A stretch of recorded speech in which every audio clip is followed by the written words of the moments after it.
Today, we read one of the greatest passages ever written anywhere about love. I highly doubt Paul spent a lot of time writing and editing this passage, though.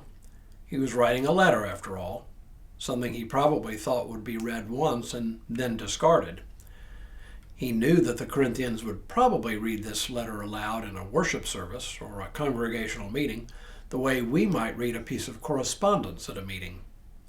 And perhaps he anticipated that it might be passed around a little bit among the churches in the region around Corinth. But I doubt seriously he knew that he was writing something for the Bible, writing something that would be part of the most influential book in human history, or that this letter, and especially this chapter, would become one of the most beloved passages in the entire Bible. All of which makes this chapter all the more incredible in its beauty and power. Hello, I'm Stuart Baskin, pastor of First Presbyterian Church of Tyler, Texas, and this is your daily devotional for Saturday, April 5th, 2025. At the risk of driving you crazy by repetition, 1 Corinthians 13 is part of a letter in which Paul addresses a variety of conflicts within a particular congregation. In chapters 11 through 14, Paul addresses conflicts surrounding worship, and particularly the place of speaking in tongues. In all of this, he's attacking the kind of spiritual pride that made some people think that they were superior to their fellow church members because of the particular gifts they had. Paul understood that this feeling of superiority was a direct threat to the church's very existence, and it had to be dealt with. Paul uses a variety of methods to sway the Corinthians. In places, he shames them. In other places, he debates them. But now, in this chapter, he takes a different tack.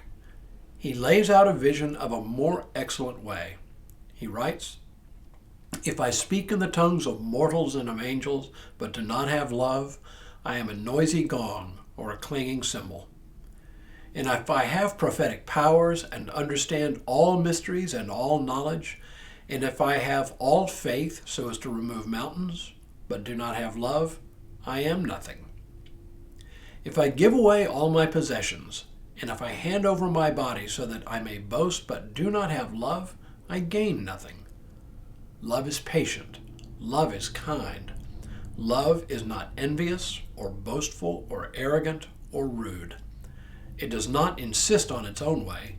It is not irritable or resentful. It does not rejoice in wrongdoing, but rejoices in the truth. It bears all things, believes all things, hopes all things, endures all things. Love never ends. But as for prophecies, they will come to an end. As for tongues, they will cease. As for knowledge, it will come to an end. For we know only in part, and we prophesy only in part. But when the complete comes, the partial will come to an end. When I was a child, I spoke like a child, I thought like a child, I reasoned like a child.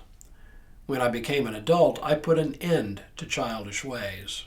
For now we see in a mirror dimly, but then we will see face to face. Now I know only in part. Then I will know fully, even as I have been fully known.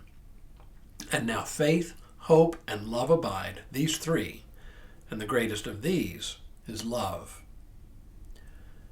The middle section of this passage focuses on what love is and isn't, and what it does and what it refrains from doing.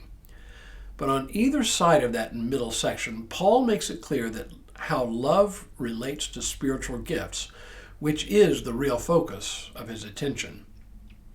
I mentioned at the start of yesterday's devotional that there is plenty of irony that we read this passage so often during wedding ceremonies. We read it, obviously, because its prose is so lovely and it seems sentimental. But Paul was being anything but sentimental here. He was being tough-minded.